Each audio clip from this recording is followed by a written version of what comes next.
मिनशैतानिर्रजीम बिस्मिल्लाहिर्रहमानिर्रहीम। अज़ीज़ तलबा व तालिबात अस्सलाम वालेकुम रहमतुल्लाहि व बरकातुहू। प्यारे बच्चों, आज 17 मई 2021 दिन सोमवार, ये जो आज का लेक्चर है ये 10वीं जमात के लिए है और हमारा उन्वान जो है, टॉपिक जो है वो है आसमान। आपकी किताब में सफ़र नंबर आपकी किताब में है सफ़र नंबर 54। एक अफसाना है आसमान, फूल और लहू। बहुत ही अहम और बहुत ही, जैसा कि आप जानते हैं, फलसफा उसमें है। ये आसमान, फूल और लहू, इसके जो मुसन्निफ हैं नूर शाह, उसकी हालात जिंदगी और अदबी कारनामे हम आज डिस्कस कर रहे हैं। ये नूर शाह कौन थे, ये कहाँ पैदा हुए? प्यारे बच्चे, इसमें दो चीजें हैं आपको। एक, जैसे कि मैं बार बार कहता हूं कि बहुत ही इंपॉर्टेंट क्वेश्चन है, एग्जाम में आता है, हर एग्जाम में आता है। इसके 10 मार्क्स होते हैं, सवाल नंबर 8 या 9 होता है और इसके दो हिस्से होते हैं, दो पार्ट होते हैं। एक हालात जिंदगी और दूसरा अदबी कारनामे। हालात जिंदगी, जैसे कि मैंने आपको बार बार बताया, इसमें नाम आता है, इसमें जाई पैदाइश आता है, इसमें योमी पैदाइश आता है, इसमें और कुछ तालीम के ताल्लुक से हवाले से चीज़ें आती हैं। और जहाँ तक अदबी कारनामों का ताल्लुक है, इसने, चूंकि ये एक अदीब है, राइटर है, मशहूर अदीब है कश्मीर के, इसने अदब के हवाले से क्या कंट्रीब्यूशन दी है, इसने अदब के हवाले से कौन से कारनामे अंजाम दिए हैं। तो प्यारे बच्चों, आप निकालिए किताब, अपनी किताब निकालिए, दरसी किताब, सफर नंबर 52, सफर नंबर, पेज नंबर 52। नूर शाह पर एक मुकम्मल नोट है। नूर शाह जो है श्रीनगर के डलगेट इलाके में 9 जुलाई 1936 को पैदा हुए। जैसा कि आप जानते हैं, अक्सर जब आप एक्सकर्शन जाते हैं तो डलगेट से जाते हैं, और डलगेट जब आप निशात शालमोर जाते हैं जो राइट में आता है डलगेट, वहां ये 9 जुलाई 1936 को पैदा हुए। इसने बीए करने के बाद सरकारी मुलाजमत इख्तियार की। उन दिनों तालीम पढ़ना बहुत मुश्किल था और उसने, मान लो, कमाल किया था कि उसने बीए किया था। और बीए करना उन दिनों में बड़ा कमाल था, बहुत बड़ी डिग्री मानी जाती थी। तो प्यारे बच्चों, बीए करने के बाद सरकारी मुलाजमत उसने इख्तियार की और मुख्तलिफ ओहदों पर रहकर उसको प्रमोशन मिलती गई और chief executive officer J&K energy development agency की हैसियत से मुलाजमत से सदुख हुए। यानी लास्ट पर वो as chief executive officer retire हुए, सुबकदोश हुए। तो प्यारे बच्चों, ये थी हालात जिंदगी। ठीक, अब आप देखिए अरबी कारनामे। क्योंकि प्यारे बच्चों, जैसा कि आप जानते हैं, हमें 4, 5, 10 मिनट ज्यादा से ज्यादा लेने पड़ते हैं, क्योंकि इसको डाउनलोड लगने में तकरीबन 1 घंटा लगता है, 2 घंटे लगते हैं। इसलिए हम मुश्किल एक लेसन हम डिलीवर कर सकते हैं, वरना हम 2 करते, 3 करते। तो प्यारे बच्चों, जहां तक अदबी हैसियत है इसकी, किसकी? नूर शाह की। नूर शाह ने अपनी अदबी जिंदगी का आगाज 22 साल की उम्र में किया। जब नूर शाह 22 साल के हुए तो उसने अदब में कदम रखा। जब उनकी पहली कहानी नालनी के उन्वान से महानामा शमा नई दिल्ली के जनवरी 1958 के शुमारे में शाया हुई, तो पहली कहानी जो थी वो थी नालनी के उन्वान से महानामा शमा नई दिल्ली में 1958 ईस्वी में शाया हुई।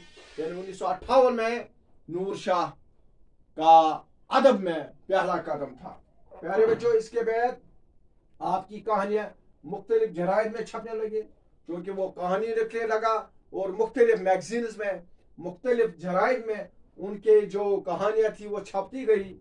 और आप रियासत जम्मू कश्मीर के एक मोतबर और मारूफ अफसाना निगार की हैसियत से जाने जाते हैं। और जितने भी हमारी रियासत जम्मू कश्मीर में अफसाना निगार है, उनमें सफ अव्वल में नूर शाह का मुकाम है, नूर शाह की हैसियत है। क्योंकि जो अफसाना का फन है ये बहुत ही दिलचस्प फन है और इसमें नूर शाह ने बहुत कमाल कर दिखाया है। तो प्यारे बच्चों, आप उर्दू के मौजूदा अदबी मंजरनामे पर अपने गहरे मुशाहदे और पुरअस्लूब बयान के बलबूते पर अपनी अलग पहचान है। जितने भी रियासत जम्मू कश्मीर में अफसाना निगार हैं या अदीब हैं, उनमें नूर शाह का एक मुकाम है, क्योंकि इसने जो अदब में छाप डाली है और वो अपनी जगह, वो अपनी मिसाल आप है।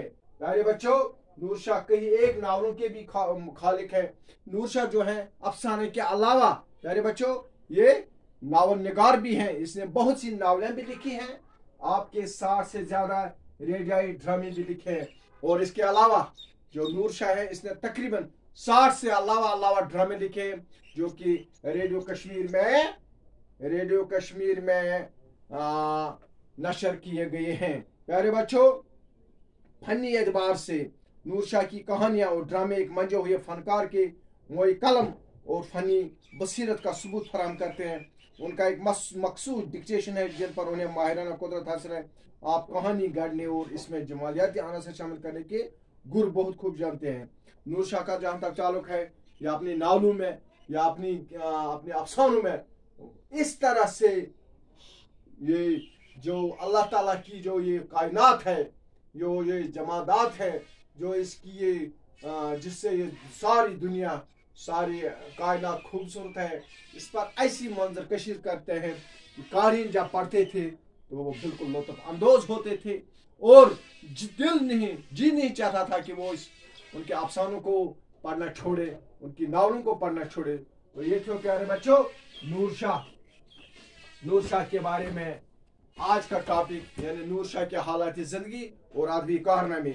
और इंशाल्लाह कल हमारा मौजू रहेगा 18 तारीख को मंगलवार को, याद रखना 18 तारीख मंगलवार को हमारा जो लेक्चर होगा वो होगा आसमान, फूल और लहू, क्योंकि ये अफसाना जो है ये मशहूर और मारूफ अफसाना है नूर शाह का। इंशाल्लाह हम कल पढ़ेंगे, लेकिन आपसे मैं उम्मीद रखता हूं कि आप सफा नंबर 54 पर अपनी किताब निकाल कर देखिए, आज ही देखिए शाम को। जिस तरह से मैं आपको बार बार कहता था जब आप बिस्तर में जाएंगे, तो ये उर्दू किताब जो है, ये जिस तरह से अल्लामा इकबाल हमेशा कुलियात इकबाल अपने पास रखते थे, और इसी तरह से मिर्जा अजला खान गालिब, देवानी गालिब, मुख्तलिफ शोरा हजरात, अदीब हजरात, इसी तरह से मैंने आपको बार बार कहा कि ये जो किताब है उर्दू किताब, ये और अंग्रेजी किताब भी, स्पेशली खासकर मेरा सब्जेक्ट जो है उर्दू, ये अपने पास रखना। और जब आप बिस्तर में जाते हैं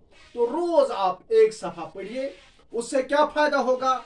ये फायदा होगा, एक तो आपको आपकी पढ़ाई ठीक हो जाए, और उसके बाद आपको पढ़ने से जब आप 1 बार 2 बार 3 बार पढ़ते हैं तो आपको समझने में आसानी होगी। आज ही इंशाल्लाह, आज शाम को आप जब आप बिस्तर में जाएंगे तो आसमान, फूल और लहू पढ़ेंगे। पूरी इसके 4 सफ़ात हैं, ये 4 सफ़ात आप पढ़ेंगे, क्योंकि जब मैं कल आपको लेक्चर दूंगा तो आप बिल्कुल आसानी से, बगैर किसी हिचकिचाहट के, बगैर किसी मुश्किल के, आपको अच्छी तरह से समझ में आएगा। तो प्यारे बच्चों, हालात बिल्कुल ख़राब है। खासकर मैंने सुना है कि आपके एरिया में, शाठीगाम में, लहरबल में ये जो बीमारी है, इसने क्या किया है, इसने वहाँ बिल्कुल अब वहाँ अल्लाह ताला बचाए, वहाँ फैल गई। लिहाजा अपने आप को बचाना सिर्फ एक ही सूरत में, घर बैठो, सिर्फ घर बैठो, बाहर मत आओ, सिर्फ और सिर्फ घर बैठने से और सफाई। प्यारे बच्चों, इसके साथ ही आज का जो ये लेक्चर है, मुझे उम्मीद है कि आपने इसको समझा होगा। और अगर किसी जगह आपको कोई प्रॉब्लम है तो मुझे मिस कॉल करना, नंबर मेरा आपके पास है। तो मैं आज नहीं दूंगा, बार बार कहता हूँ आज नहीं दूंगा, तो उम्मीद है कि उस नंबर पर आप मुझे कॉल करेंगे। शुक्रिया, खुदा हाफिज, अस्सलाम वालेकुम व रहमतुल्लाहि व बरकातहू।